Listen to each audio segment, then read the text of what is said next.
نبی صلی اللہ علیہ وسلم نے فرمایا جتنی دیر انسان نماز کے انتظار میں ہوتا ہے اللہ کی ہاں اتنی دیر نماز ہی کی حالت میں ہوتا ہے، اس کو نماز کا ثواب ملتا رہتا ہے، اس کو نماز کا ثواب ملتا رہتا ہے۔ اور جتنی دور سے چل کے آئے گا، آپ صلی اللہ علیہ وسلم نے فرمایا ہر قدم پہ اللہ ایک نیکی دیں گے اور ایک گناہ اس کا معاف کریں گے۔ نبی صلی اللہ علیہ وسلم نے فرمایا کیا پیاری حدیث ہے یار، اس سے تو بڑا مزہ آتا ہے۔ نبی نے فرمایا کہ میری امت قیامت کے دن اپنی چہروں کی سفیدی سے پہچانی جائے گی، کیونکہ اتنا وضو کیا ہوگا نا اس نے زندگی میں۔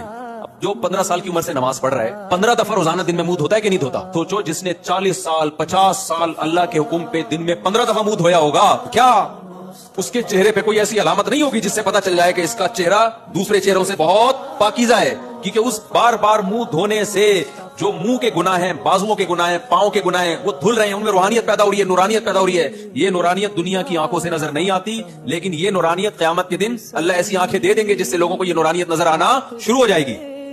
غرم محجلین، آپ نے فرمایا کہ اتنا واضح ہوں گے نا اہل اسلام قیامت کے دن جو نمازی تھے، اتنے واضح ہوں گے نا ان کے چہرے، فرمایا جیسے سارے سیاہ گھوڑے ہوں اور ان میں ایک سفید پیشانی والا گھوڑا ہو۔